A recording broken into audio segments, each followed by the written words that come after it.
Hey everybody, what is going on? Hexlex here with another Master Duel video for you. Today is going to be a little bit different, as you might be able to tell from the title and the thumbnail. Today we're going to be doing a bit of a double feature, which I've not done before. We're going to be showcasing not one, but two decks in the same video. I'm going to be showing off basically the decks and builds that I'm going to be using to climb the ranked ladder in the beginning of Season 5. I would just say climb up to Platinum 1, but we have recently seen leaks in the most recent update for like the frame for a Diamond rank. So there could potentially be new ranks added to the game. Now at this time, it remains unclear whether or not a Diamond rank would be like, you know, Diamond 5 through 1, like the other ranks, or whether it would be more like, you know, Hearthstone's Legend rank or Runeterra's Master rank, where it's not scaled by, you know, tiers of 1 through 5, but rather it's based off of your MMR, where you get a certain individual ranking. Granted, given that we don't have MMR in the game right now, for those who don't know, MMR is, oh god, I actually don't know what it stands for, but it's basically you're matched up based not on your rank in game, but on your overall win rate. So even if you're like, you know, in Platinum, well, let's just say you're in Platinum 1, you have a really good win rate. Even if you go down the next season to like Platinum 5 and then just stop there, you'll still probably play against mostly Platinum 1 people who have a similar win rate to you. That kind of keeps things a little bit more balanced, or at least it tends to anyway, in that, you know, as it stands right now, you've got everyone in Platinum is facing each other, which makes it more difficult the further the season goes on for people to climb up to Platinum 1. Well, not necessarily more difficult, but it can be more difficult. So that's anyway, I just wanted that quick little tangent there. But the main thing we're here to talk about in this video are our two decks that we're going to be using to climb, like I said, during the beginning of the season in Season 5. That's going to be our Tri-Brigade Zoodiac and our Adamancipator decks. The builds are not going to be really any different at all, honestly, from our Season 4 builds right now, because we have the new ban list coming out pretty soon, and I was kind of thinking about making some updates to these builds for Season 5, but I figured, you know, if we're going to have to change our build within the first week of the season anyway, or I guess after the first week of the season anyway, we might as well just update the builds then, and then just use what's been working now for climbing up to this point. I have seen a lot of people ask, you know, can you, or rather will you, I guess either way, play the deck with the limitations of the ban list. Not for climbing at the beginning of Season 5. I will be playing the old list because, well, it's still available to us, and I want to play, you know, optimally to get to the highest rank possible as soon as possible. I like to do that in general. It makes making content a bit easier because then I don't have to spend as much time. I mean, I know you guys like seeing like the climb up to the top ranks. I do understand, like, that's definitely thrilling and exciting, and I do like making those kinds of videos. But at the same time, I also like showing off a whole bunch of different decks, maybe trying out some like weird different stuff. I kind of want to start experimenting a little bit more with the videos I'm making too. So getting to a high rank early on just kind of secures that for the season, for the month, and then I can focus on bringing some variety to the channel. But there's a balance to be sure, so we'll figure it out. We always do. Yeah, so last season I did something pretty similar where I used both Adamancipator and Tri-Brigade Zoodiac. I used Adamancipator to climb from Gold up to Platinum, and then Tri-Brigade Zoodiac to climb from Plat 5 to Plat 1. I'll probably be doing something similar this season. Just using Adamancipator to kind of blow through gold ranks as quickly as I can, and then once things get to Platinum and the decks get a bit more, and the matches really get a bit more intensive, then I'll use something I'm a bit more familiar with, which is this Tri-Brigade Zoodiac build. So let's see here. Yep, I'm going to start off with the Tri-Brigade Zoodiac, and then we'll move into Adamancipators. I've also got 3 replays for each deck to show you guys as well, so be sure to stick around for those too. Let's go ahead and go through the list card by card here. We've got 3 Tri-Brigade Nervall, 3 Maxx, 2 Tri-Brigade Kerass, 3 Tri-Brigade Kitt, 3 Ash Blossom and Joyous Spring, 1 Zoodiac Whiptail, 1 Zoodiac Thoroughblade, 1 Zoodiac Ramram, 3 Tri-Brigade Fraktall, and 2 Nibiru the Primal being. For monsters and spells, we've got Harpie's Feather Duster, 3 Pot of Desires, 1 Lightning Storm, 3 Fire Formation Tenki, 2 Called by the Grave, 3 Forbidden Droplet, and then traps we've got 2 Infinite Impermanence and 3 Tri-Brigade Revolt. Extra deck is going to be Zoodiac Tigermoartar, Zoodiac Drident, Zoodiac Boarbow, Zoodiac Chakanine, Divine Arsenal AA-ZEUS Sky Thunder, Salamangreat Almiraj, Ancient Warrior's Oath, Double Dragon Lords, Tri-Brigade Ferajit, the Baron Blossom, Tri-Brigade Bearbrum, the Rampus Rampager, Racefulgur, the Desperate Doom Eagle, Tri-Brigade Rugal, the Silver Sheller, Appaloosa, Bow of the Goddess, Access Code Talker, and then finally to Tri-Brigade Shurig, the Ominous Omen. So, like I said, this build is pretty much the same one I've been using for most of Season 4. I did switch it up a bit between droplets and imperms. We are rocking 3 droplets, though. I expect Drytrons to be out in full force during the beginning of this season for this climb because, you know, Ben 10 is getting limited to 1 soon. So I think a lot less people are going to be playing Drytron. I don't necessarily think Drytron is going to be a lot less powerful. That's actually a discussion for... well, I was going to say a future video, but it's actually probably the one that was uploaded yesterday, if the timing of this is all going out when I think it is. But anyway, yeah, we're going to be rocking 3 droplets to counter the Drytrons. Of course, Droplet is also just a good card in general. For a minute there, I was switching back to 2 Droplet and 3 Imperm, but I think Droplet is just more powerful in this current state of the metagame. I do expect that will change in the near future with the ban list coming up. I'm not necessarily going to say I will drop, you know, Droplet altogether. I'll probably just go back down to 2 copies. But to be honest, I'm still kind of sussing out what I want my my post ban list build for Tri-Brigade Zoodiac to look like. You know, it's funny. It's just you're probably thinking, well, it's just -1 Fraktall is the only change. Just put in like a Foolish or something to replace Fraktall, but. There is more to consider than just the actual changes to our deck, right? There's going to be changes to the overall metagame, so we are going to want to adjust our tech options very slightly as a result. Speaking of tech options, I think the most techy card I'm playing in my build is the second Nibiru. I think most people... Actually, I don't know. I haven't looked at the breakdown recently. I will actually here pretty soon, but... I think most people are probably playing at least 1 Nibiru. I still think 2 right now is really, really good, and I think 2 is going to continue to be really, really good, at least up until the ban list goes live. For the first week of this meta, where we're still playing with the old list in the new season, I'm definitely still going to be rocking a second Nibiru here. I've seen people suggest, why don't you play both 3 Droplet and 3 Imperm? Why does it have to be 3 of one and 2 of the other? I actually would like to play 3 of each, but the slot where I would play the 6th card between these, you know, is currently being occupied by the second Nibiru. I just think Nibiru is so good right now, like, and especially against like the Drytrons and you know, your Adamancipators and your virtual worlds, which will also be a thing after the ban list. But that is one thing I'm slightly considering, is actually taking the second Nibiru out once May 8th drops around or rolls around. Just because I think Drytron will see less play. But again, that's a topic for another video. Or again, I think the order that this is coming out, that's a video that's already come out. In any case, Desires seems to be not like a hot take or anything, but I do still get quite a few comments saying like, oh, why are you playing Desires? This card is so risky. And it is definitely a risky card, and I've seen people suggest other draw options, but I think the strength of Desires is that it doesn't require any prior commitments in order to get you a solid amount of draws. Like, you can draw in 2 plays with Desires, which is really the main reason why we're playing it, right? Like, yeah, there are other cards that you can draw a bunch of cards, but they often require like some amount of setup and or have other restrictions that are just too harmful to this deck. Like, you know, something like Pot of what is it, the one that you excavate? I can never remember it. Prosperity, I think. I'm pretty sure. We can't really get away with playing that like pure Tri because our extra deck is too important. All 15 of these cards we need on a pretty regular basis, so... let's see, what's another card? Oh, I've seen other people suggest, or some people suggest, Crossout Designator. And that is a card that I have considered putting in this deck, actually a couple of times now. But it's so, each time I consider putting it in, it's so borderline, and I end up not doing it.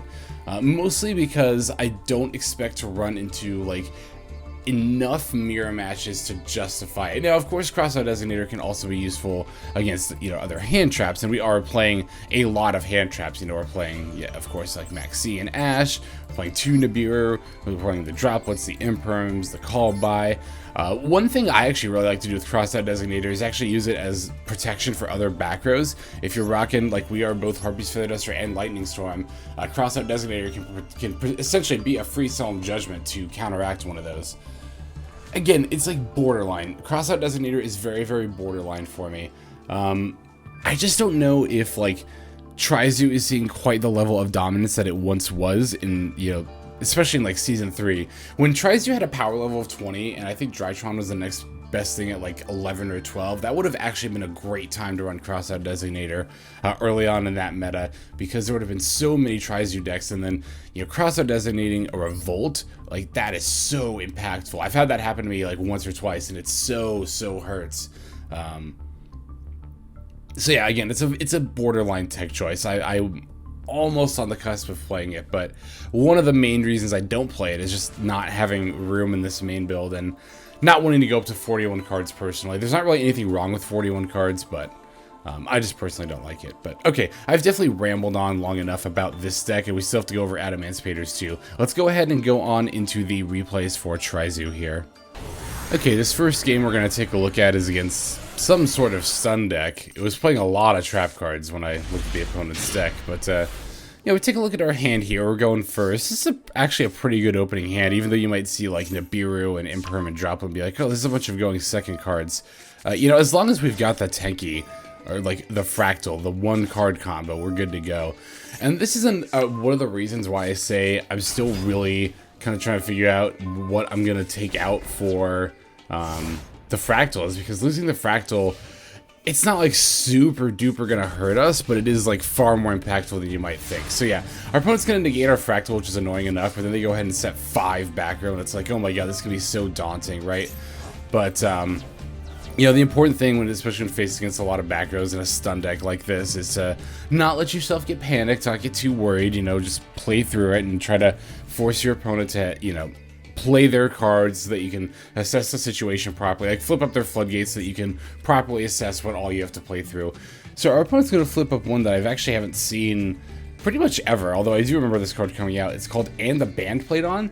Basically, I can't summon any monsters that have the same level or rank as a monster on my side of the field. That's actually going to hurt us a little bit because we can't summon multiple Fraktalls for like Revolt or something, but as far as floodgates go, this is actually probably one of the ones that's the easiest for us to play through. Now this one, Vanity's Emptiness, is not going to be as easy to play through. I'm definitely going to just flip up Revolt in response to the Emptiness, just to get a summon while I can. Now this one is a bit puzzling to me. Our opponent responds with Curse of the Anubis. That's totally fine with me. I don't really care if this gets changed to defense mode.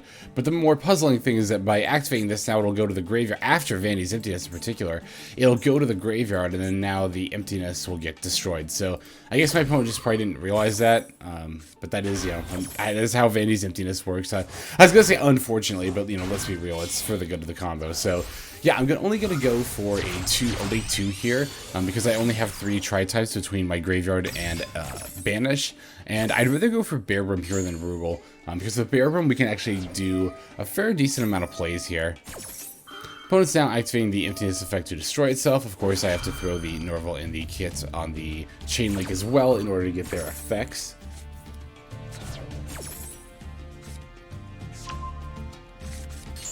So yeah, the original plan was actually to go into Rugal and just have Beat Sticks and smack my opponent while I was locked under floodgates, but again, my opponent went ahead and, you know, just, I guess flipped up that Curse of Anubis and allowed me to continue, you know, making plays here. So yeah, we're going to go into access code here. Unfortunately, because of the way I revolted, I can't actually set up a link 3. If I use a link 3, or if I make a link 3 using Boarbow, and I still want to use Boarbow's effect, then I can't summon access code because I can only summon the Tri-Brigade monsters for the rest of the turn. So since I did want to get an access code to get rid of the last back rows here, I am going to have to go for a 4300 one. That is going to leave my opponent at 700 life points. However, you know, given that they're in top deck mode and they're playing a stun deck, and I've got, you know, a full Revolt setup, 2 effect negations, and an access code talker, like, there's nothing realistically they could do that will stop this. So, yep, I'm going to flip up Revolt during their end phase to get a Shurig to banish their back row. Kudos to my opponent for being a good sport and actually not conceding here. Maybe they just wanted to finish like some daily missions or something, but it's actually kind of rare nowadays. And I don't know. It's not like I don't fault people for wanting to concede. Like I do it too. I'm not going to pretend I don't. I don't always concede. Like, I mean, there's a point between conceding too early, but conceding in a spot like this, like if I were Chad here, I would definitely have just conceded. So, but again, maybe they just wanted like the rewards for me. They are actually. I bet I know what this is. I bet they have the mission where you have to activate so many trap cards, and then they just decided to just throw a bunch of traps in their deck. Huh. Well, anyway.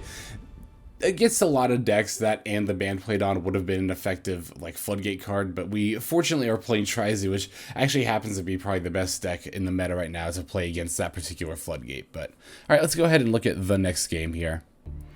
Okay, so this next game is actually going to be a little bit of a Tri-Brigade mirror match. I say a little bit because our opponent's actually playing the pure Tri-Brigade variant, whereas we're playing Tri-ZEUS. So this game I actually was particularly eager to show off because I get to show, you know, I'm going first, but I get to show, one, a fairly mediocre opening start, and two, like a slight misplay I made. And honestly, especially if you're at Plat 1, you know, those two things can be enough to like, oh, whatever, I'm just going to concede.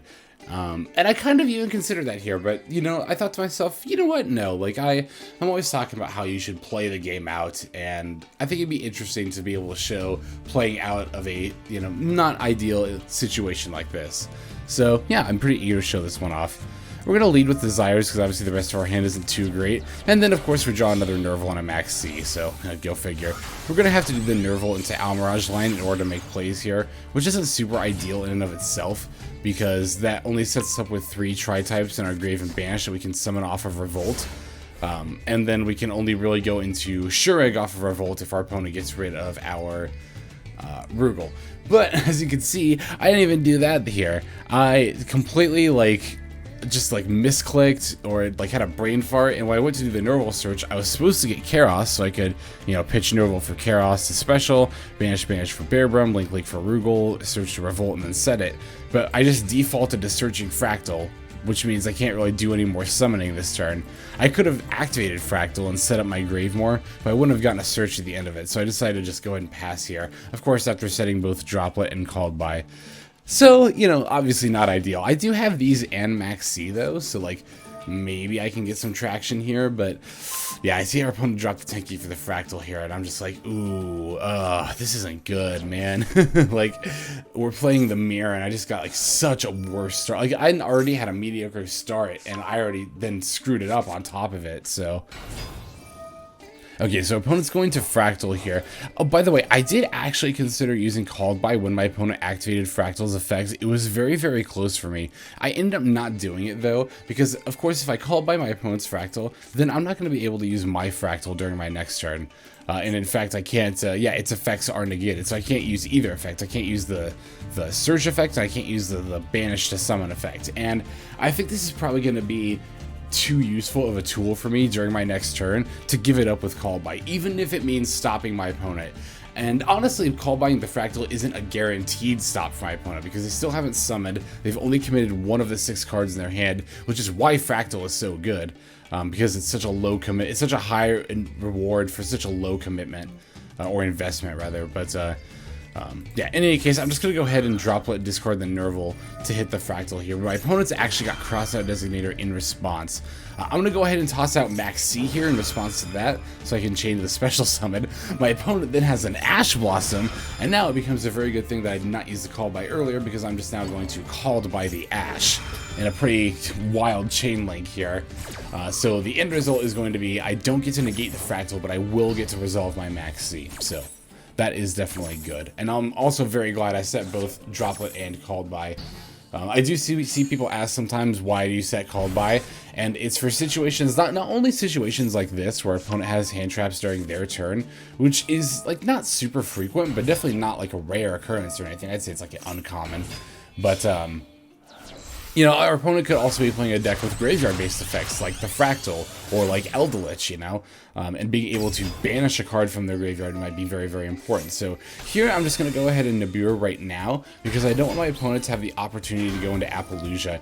And, you know, obviously I don't have any like other active hand traps, or I haven't had any other active hand traps in my hand. My opponent's got the materials up to go into Appaloosa. So if they see that I have a response now after the 5th summon, but then I pass priority back to them, they might then realize, oh, my opponent has a Nibiru. I'm just going to link it to Appaloosa now, and that way my opponent can't Nibiru me. So that's why I wanted to drop the Nibiru right there, which, as you can see, ends up being a pretty good call, because it's going to get the concede from the opponent there. So Yeah, I just wanted to show that, you know, even in a sketchy start like that where we have a bad hand, or not a bad hand, a mediocre hand, and then we make a misplay, that can be enough to throw off anybody, right? But it's important to just stay focused on the question of how do I win this game? That should be the main thing we're always thinking about while playing. And yeah, by following that line of thought, we were able to find a line to victory. Also, a good example of why I like playing 2 Nibiru. 2 Nibiru is so good when you're playing the Maxx and you're kind of not leaning on it. I won't say that, but Tri-Brigade Zoodiac, with its disruption, does tend to benefit more from Maxx as a result. But okay, let's go ahead. We have one more game for Tri-Zoo, and then we'll move into Adamancipators. Okay, this last game with Tri-Brigade Zoodiac is actually going to be against Black Wings of all things, which I know isn't the most like competitive deck, but this game provides some really good examples of playing through and with disruption. So we're going to lead with Tenki here, and our opponent's going to respond with a Prismatic Maxx.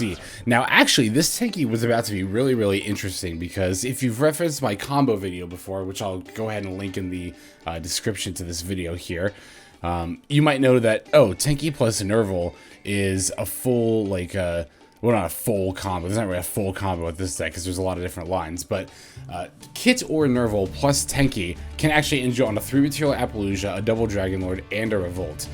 It involves the Tenki searching a Zoodiac monster, which we actually already opened with as well. So in this case, my plan was to Tenki for Fraktall, and then try to use the Fraktall to bait an Ash and or set up other plays in addition to that, potentially. But our opponent then dropped Maxx in response to the Tenki. Again, a prismatic one at that, or a shiny, whatever they call this rarity. So that's definitely going to throw a wrench into those plans, for sure. I don't like playing at a Maxx, especially on turn 1, and especially with this deck. I don't think it's worth it, generally speaking. And look, our opponent actually ended up having the Ash as well. We go to Fraktall to set up the graveyard anyway under Maxx, and then our opponent just negates it. But that's actually not an awful thing, because it means our opponent's also going to be starting off with, well, 4 cards in their opening hand going second, which is definitely not too bad for us. So opponent's going to lead with Black Warlord and then summon Zephyros. I've got Maxx and Imperm for disruption, so I'm not super duper concerned here. Upon special summoning this Harmata the Dust, or Hardiman the Dust, Harmatan, I'm going to go ahead and drop my Maxx because I know my opponent will either link or summon a tuner to synchro. There's no way they're just going to stop there, so sure enough, they go into the Wise Tricks. I'm going to go ahead and Ash this effect because even though I would get a draw off it with Maxx, I think being able to summon pretty much any of their Black Wings from their deck is a little bit too scary of a prospect here. So I do draw the Nibiru as well, another good advocating reason to play 2 Nibiru. And I'm mainly watching out for level 10 or 10 levels worth of materials, so that they don't get out the full RM Master, which would be obviously a lot more problematic for me. But when my opponent went to end the main phase, I knew they were going to move into battle phase, so of course then I'll just drop Nibiru then. And just like last game, Nibiru is enough to get the concede from the opponent, which is yet another reason why I like running 2 copies. Like, I've said this before, I'll say it again. If you're going to be playing 3 Maxx, then I think you should be playing at least 1 Nibiru, because if your opponent takes the Maxx challenge and lets you draw a bunch of cards by summoning a bunch of monsters, we want to have a way to punish them for it, and also have a way to not die. And Nibiru is often enough to not only not die, but also make your opponent concede. Okay, cool. So those are the replays there for the Tri-Brigade Zoodiac. Now, in a normal video, I would just go to, you know, back to the deck and do the outro, but of course, like I mentioned at the beginning, this is going to be a double feature. So now let's talk a little bit about Adamancipators and watch some replays for that deck. Okay, and here we've got our Adamancipator deck now. This is the other deck that I plan to climb with, like I mentioned at the beginning of the video, for the new season here. I think, and again, I mentioned this earlier as well, but I think I do plan on doing the same thing I did at the beginning of season 4 here, where I am going to use Adamancipators just to quickly burst through gold to plat, and then after that I will switch over to Tri-Zoo. Now you might be thinking, well wait, isn't Adamancipator like infamous for having like 2-minute turn 1s? How is that going to quickly get you through gold? Well, it's funny. I actually kind of had the same concern when I used Adamancipator at the start of season 4, but what I found was that and this has been a very true recurring trend throughout season 4, people don't like watching Adamancipator combo out. So if you start to combo out and your opponent can't stop you, they'll often just concede like very early into your combo.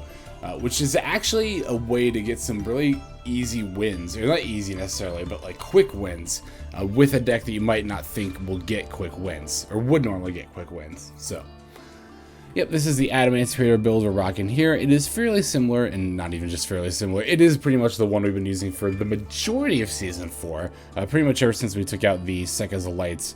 However, even, I'm tempted to change up this build a little bit, even before the ban list, but it's so close anyway, I'm just going to leave it for now. But I was kind of thinking about taking this Tackle Crusader out. It is a nice option for against, like, Floodgates, both monsters and spells and traps, but I don't know, it's just not like, it's not like the most impactful card. It hasn't come up like super duper often. Although I am also, because based on what I end up adding to the deck, I might actually keep this in, because I am considering adding a Foolish Burial to this deck in order to just be able to Foolish block Dragon and, you know, set it up more easily. So if I have Foolish in the deck, I think I would be more inclined to keep Tackle Crusader, because then Foolish also doubles as like a you know, Floodgate disruption, in addition to being able to search and set up Block Dragon, essentially. I do plan on putting another Doki Doki into the deck once the ban list rolls around. That's a change that I'm pretty much sure, like, I'm like 95% sure this time that I'm gonna make this change of adding a third Doki Doki.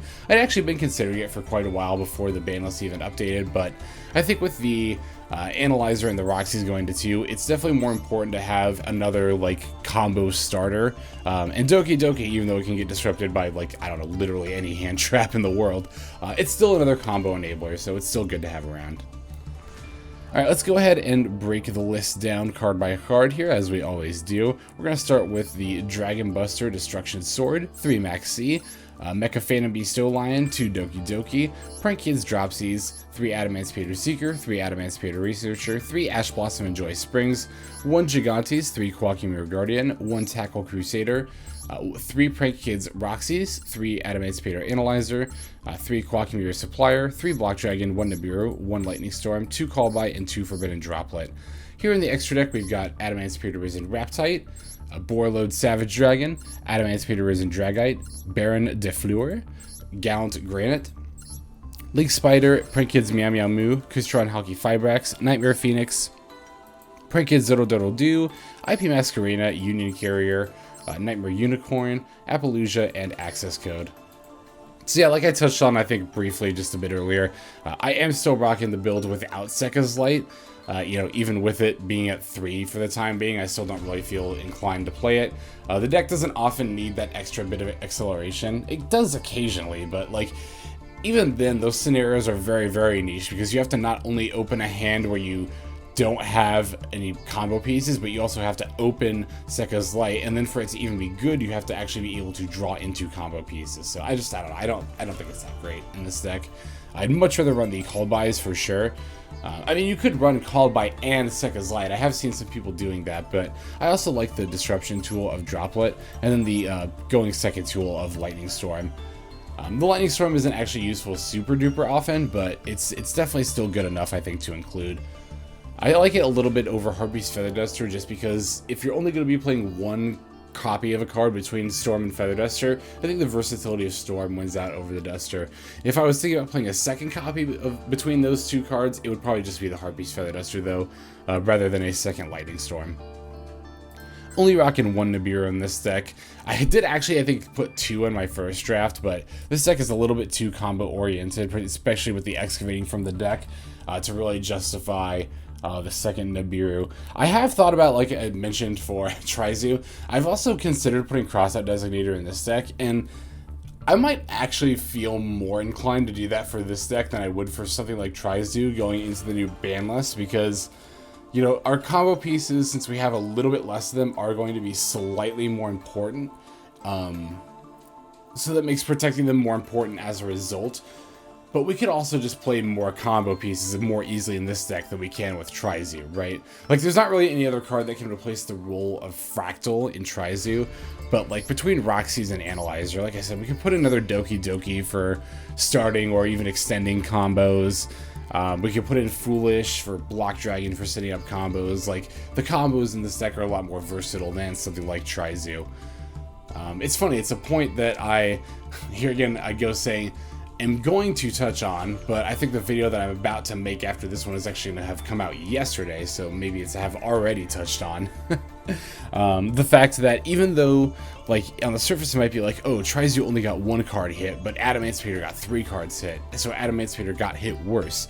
The overall impact of the cards that Adamancipator lost is probably equivalent to losing the 1 Fraktall for Tri-Zoo. That Fraktall, it matters more for Tri-Zoo than the, or it matters about as much for Tri-Zoo as losing the Sekka's Light, Analyzer, and Roxy's all did for Adamancipator, in my opinion. So, okay, let's go ahead and now take a look at some replays featuring the Adamancipator deck.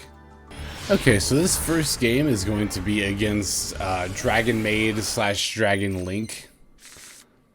And we end up opening all 3 of our Ash Blossoms, so interesting opening hand. We did also get the Researcher and the Doki Doki too, so that's nice. Opponent's going to lead with the Dragon Maid. I'm just going to Ash it right off the bat, though I should have stopped and thought about this a little bit more. This is a good Ash if our opponent's playing Dragon Maid, but if they were playing Dragon Link, obviously we would want to hit the Striker Dragon instead, which our opponent, it turns out, is actually playing Dragon Link. Although, I don't know if they are actually, though, because they don't actually search a Boot Sector launch here.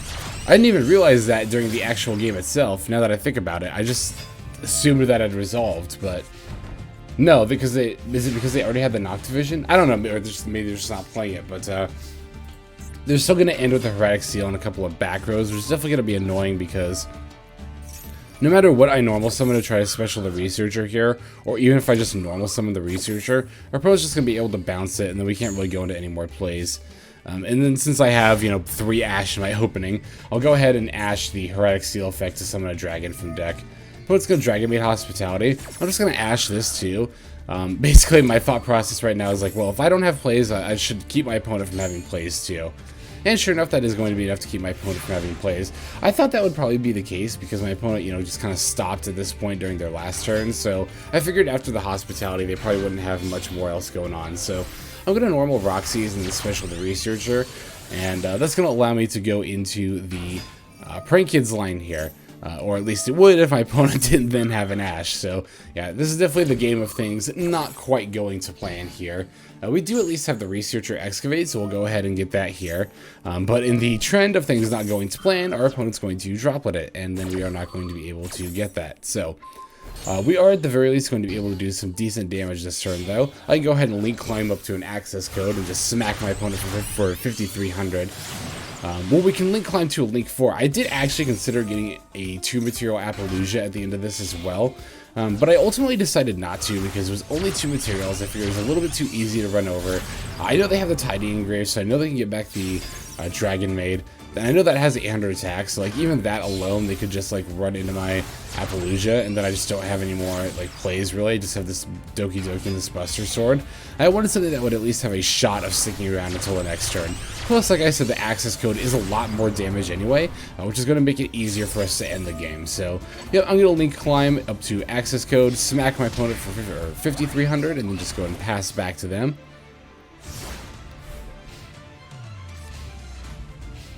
Alright, from here they're going to actually summon a Gamma Seal to my board, which is fairly scary, but not the end of the world here.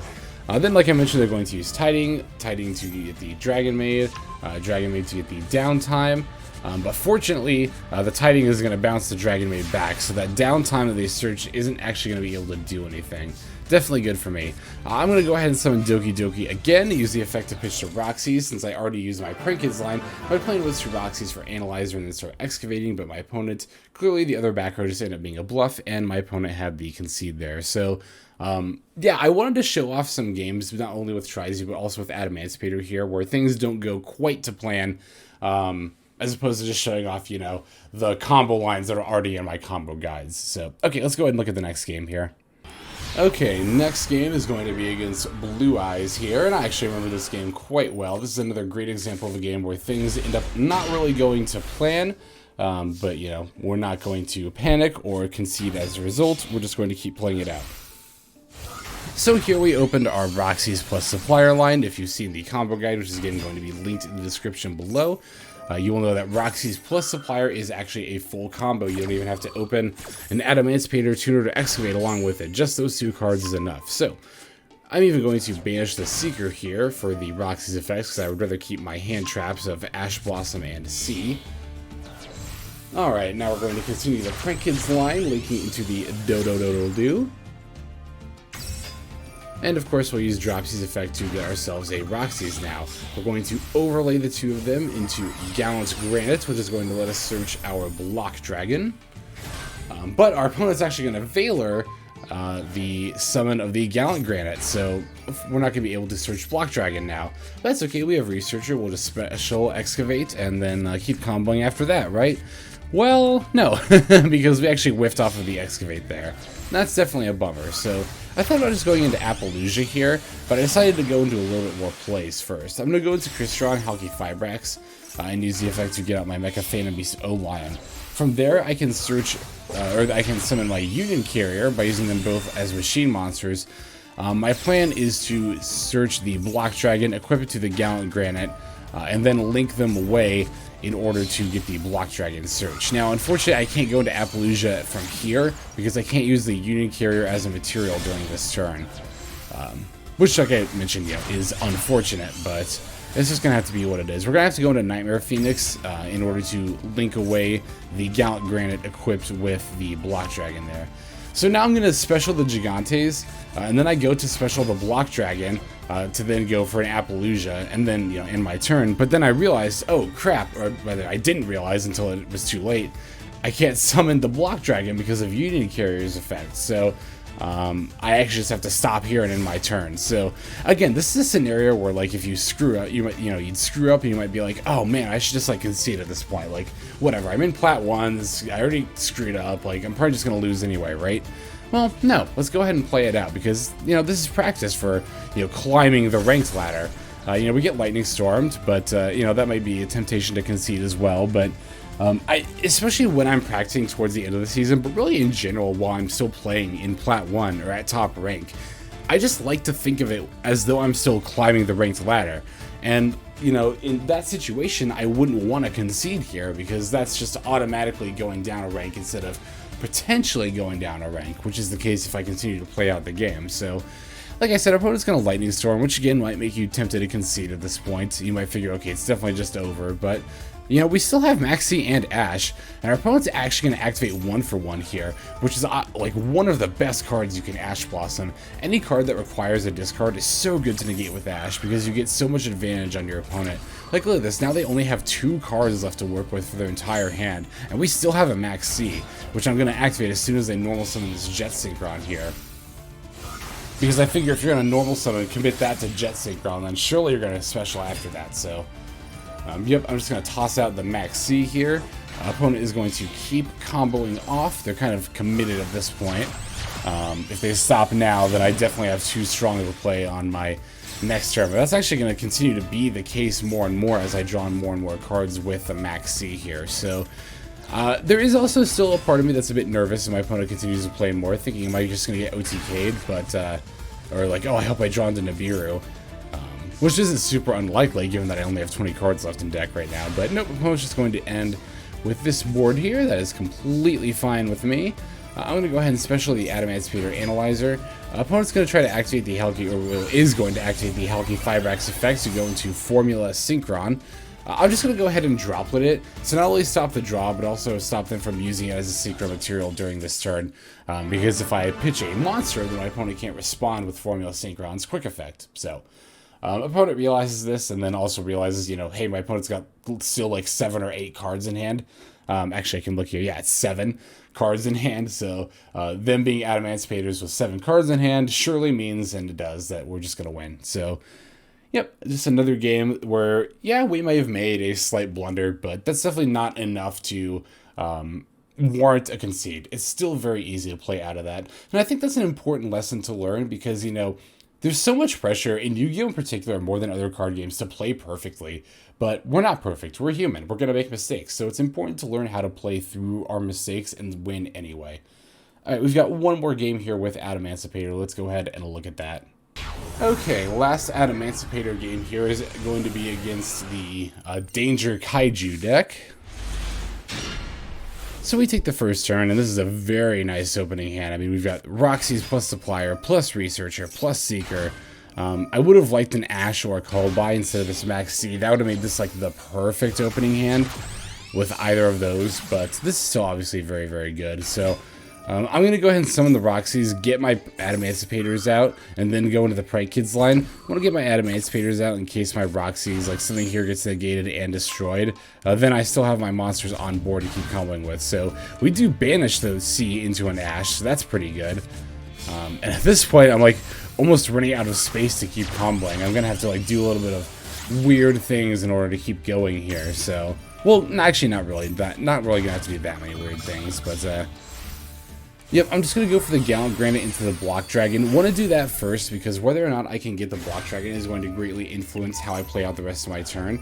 So here's an interesting thing that's going to happen here, right? My opponent's going to try to Psyframe Gear Gamma the Gallant Granite.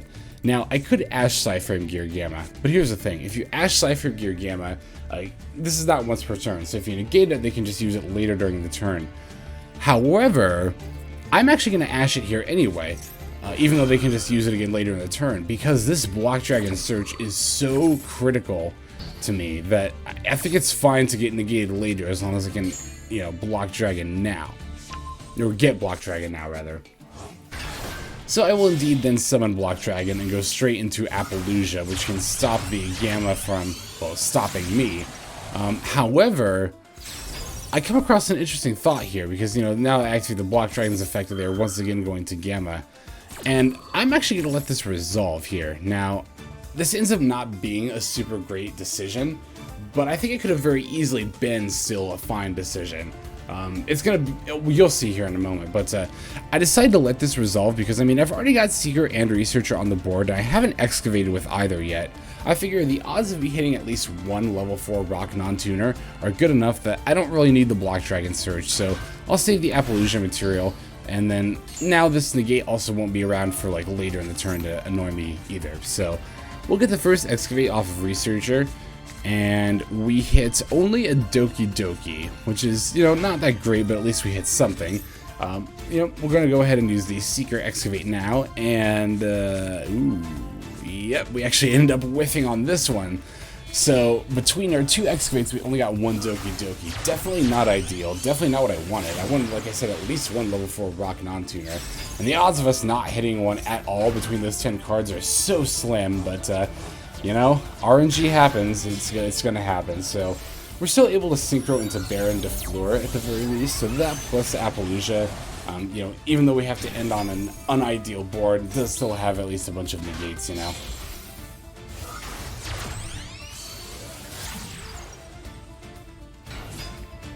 Oh, and then I also, that's right, I decided to, I was trying to figure out if I could go for, like, Union Carrier. Well, I am going to go for Union Carrier here. But I was trying to figure out if there was any way I could get an extra deck lock on top of what I have here. There really wasn't, but I am going to do something kind of cute, because I'm planning on bringing the Block Dragon back anyway. I figure, why not equip Block Dragon with Block Dragon? It'll get it out of my deck, it'll make me more likely to draw into something that's, like, more useful as a combo starter. As opposed to an extender like Block Dragon. And, you know, it's more odds that I'll get the search off, so, you know, why not? Alright, opponent's going to then draw for a turn here. They're going to Sekka's Light. Now, at this point, I thought they were playing, I was playing the mirror match. And against the mirror match, I was like, well, no, I don't need to, you know, hit Sekka's Light. That's fine. If I knew it was Danger Kaiju, I'm trying to think, actually, if I knew it was Danger Kaiju, would I have negated the Sekka's Light? I would have thought about it more than I did. I'll tell you that much. I don't know if I would have. I might not have negated it anyway, actually. But in any case, I don't negate it here. They're going to Gamma Seal my Appaloosa. Definitely annoying. I'm going to go ahead and Baron the Bigfoot here. Because Baron negates and destroys, it will actually get rid of the Bigfoot. If you Ash it, though, or use it in Appaloosa, an effect that only negates, then, you know, Bigfoot, like Gamma, is not once per turn. They can just activate it again. But, again, since Baron negates and destroys, it's fine to respond to the Bigfoot with that. Opponent is then going to get a number 100, which can actually go up to 9,000 attack points. It's a really good thing we gained 1,000 off of Dropsies. That literally saved us here. That was very, very close. Opponent's going to summon a Fairy Tale Luna, search another one, and then concede at this point, because I guess what I have on board, they realize I can get the Block Dragon search and then just link with the... I mean, I could just go into an access code right off the bat here. Now, my opponent could flip their thing to on and respond with Fairy Tale Luna to bounce the access code, so I might not have even gone into access code. I definitely... Oh, it would have, you know, been affected by what I drew for turns, but... I guess it's also a good reason to show like why you shouldn't concede too early necessarily. I mean, I didn't have guaranteed game there, but my opponent sure seemed to think so because they just went ahead and conceded. But oftentimes, if you concede early, your opponent probably hasn't even figured out how they're going to win the game yet. So, yeah, don't want to give your opponent free wins for no reason like that. All right, let's go ahead and take another last look at the Adamancipator deck before we end off the video here. Alright guys, thank you so much for watching this double feature here. Yeah, I actually had a suggestion in the comments maybe about a week ago, suggesting that, hey, maybe you could try playing like multiple different decks in one video. And just the kind of person I am, I like to keep everything like nice, neat, and organized, so that's why I typically, you know, do one deck per video. But yeah, if you guys liked this format and like seeing multiple decks in the same video, do let me know in the comments below, and I will definitely be more open to doing more videos like this in the future. I liked this style of video, like the double feature for this particular video of, you know, showing off what decks I'm going to use for my climb during a season. It's nice because then I don't have to take up multiple days with multiple uploads of like... Yeah, I didn't want to like do 2 days of like, you know, one day, here's my Tri-Zoo deck for climbing for this week. Then the other day, here's my Adamancipator deck for climbing this week. And then the next week be like, here's the one day, here's the Tri-Zoo video for post-banlist. And then another day, here's the Adamancipator, you know what I mean? Like, I will still probably do those separate in the future when the banlist goes live. But for this video, I think it's nice to just have the 2 decks in one video. Nice, neat, and wrapped up there. So... as always, I am very, very appreciative to you all for watching to the very end of the video like this. That means a whole lot to me. Also means a lot to me if you're commenting and or subscribing. Subscribing, of course, being the best way to get the latest on my videos. And I love seeing you guys' comments. Like, I think I have a fantastic comment section. You guys are always offering really, really good tips, and I love just interacting with you in the comments. Taking time each day to respond to some of the ones I haven't yet. So... but, you know, definitely don't feel like you have to comment or subscribe. If you're watching, again, if to the end like this, that's already, like, more than enough. I very, very much appreciate it. But, yep, that's all I've got for today. Without further ado, this is XLex, signing out, and I hope you have a fantastic day.